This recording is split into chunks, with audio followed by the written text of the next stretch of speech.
There's also a mention of the concept of shuttle vectors. So one thing that is practiced usually when we're doing cloning for the sake of GMO is to do our initial cloning in one organism and then take that cloned DNA and move it to a different organism. And that's because the initial stages of cloning have their difficulties, and if we can do that under circumstances that are easy to manipulate and also inexpensive to manipulate, we're better off starting there, starting, for example, with E. coli, rather than taking just bare DNA and trying to shove it, for example, directly into a cow.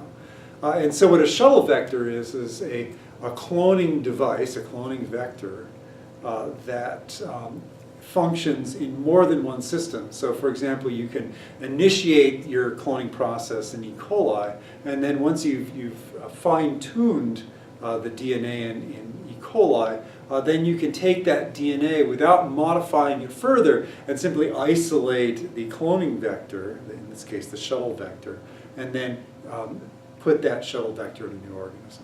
Now, how do you put the DNA into new organisms? This is something else that we'll talk about during the lecture.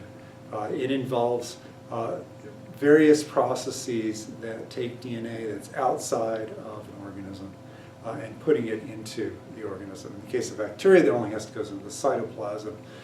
In the case of eukaryotes like our cells, the DNA has to find its way into the nucleus.